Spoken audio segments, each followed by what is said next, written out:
One of the first jobs, well, I had a few jobs in San Francisco, believe it or not. I had 3 jobs within 6 months when I came back from Vietnam. I just couldn't be happy in wherever I went.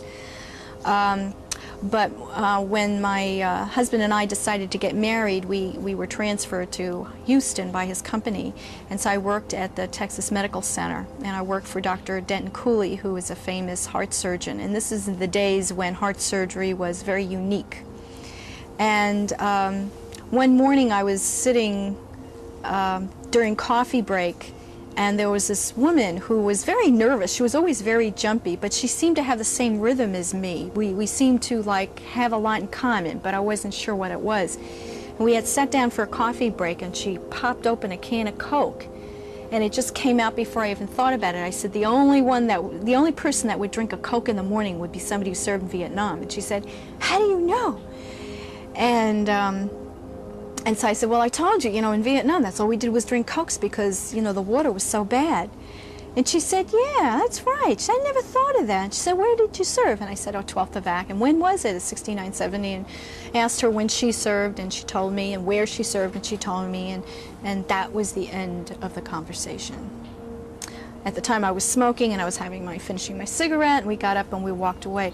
But we ended up, it was a very competitive situation. We were recovery room nurses from open heart surgery. By that time, the unit had gotten a lot of publicity because he had tried a heart transplant. And some of the people that worked there really thought that they were super nurses. They were wonderful and terrific. And if you ever asked somebody to check you, they treated you like you were some kind of jerk that didn't know what you were doing. And I didn't like that, especially being a triage nurse. But I never said anything. You just kind of keep quiet in a situation.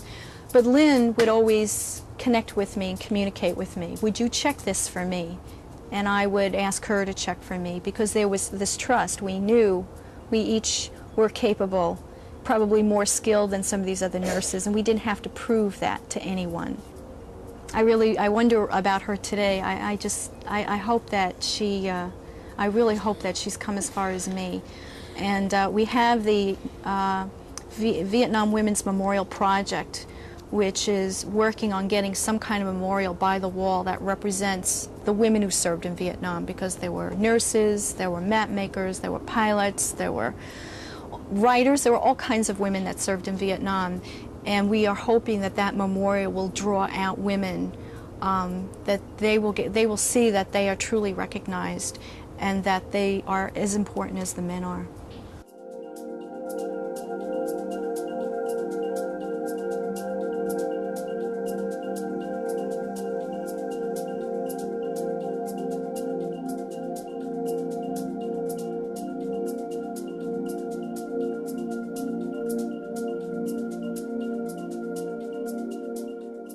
What we did with our emotions, we just put it away. We didn't have any emotions. We just put the walls up. That's how we dealt with it.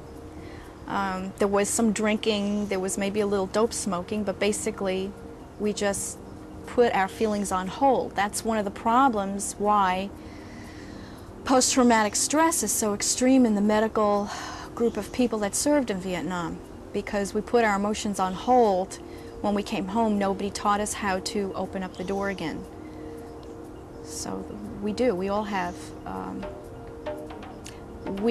I know some issues come up like, why don't we cry at our father's and mother's funeral? Well, they lived a long life. They did good. They have grandchildren. What's there to grieve about? My grieving is the 19-year-old kids that didn't have a chance to live a life, to get married, to have children, and to be in a career. And so our perspective on life has changed quite a bit.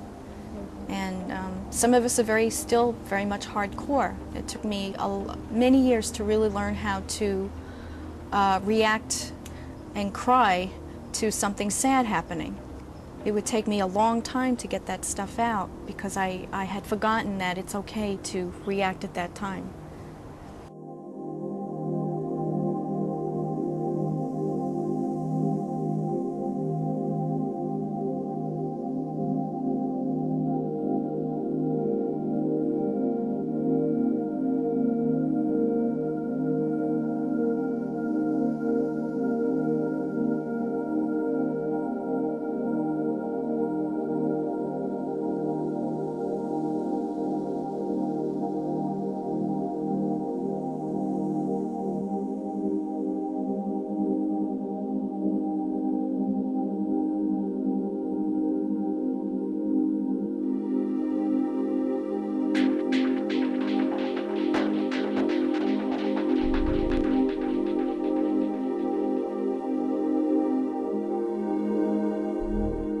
In 1980, the hostages finally were released from Iran and were allowed to come home.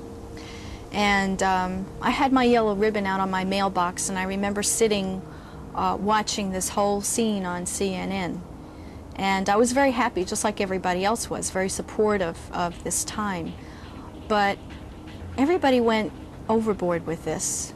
They got their welcome home in Germany, and that was the kind of welcome home that I think we should have had. And that was okay. But then they got a welcome home in the United States, and the whole country came out, ticker tape parade and the whole 9 yards. And I remember getting so angry.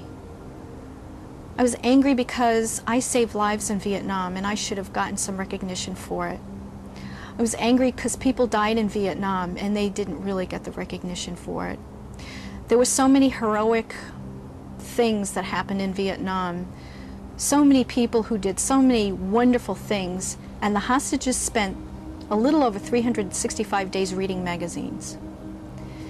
And that's what I saw, that's how I felt, and I was angry. And I went down to the vet center because I wanted to tell somebody how angry I was.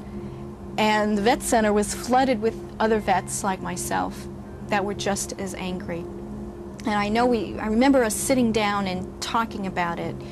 And I think that was one of the first times that the doors opened for a lot of Vietnam veterans. Because of their anger and because of the insult, I really felt I got slapped in the face. That's how I felt. I felt like I got spit in the face and slapped in the face. And so did the rest of the group. I think that opened up the doors, though, for many of us who needed some reason to go down the vet center and express ourselves. And so in a way it was a very negative, because it was so very painful. And on the other hand, it helped us get out of the closet.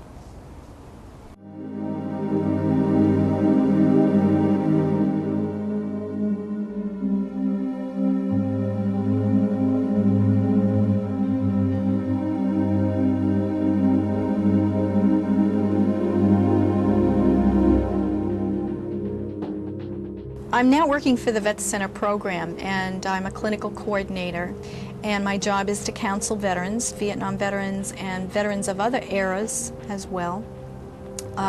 We work with their families, because you can't just work with one single individual without working with their families.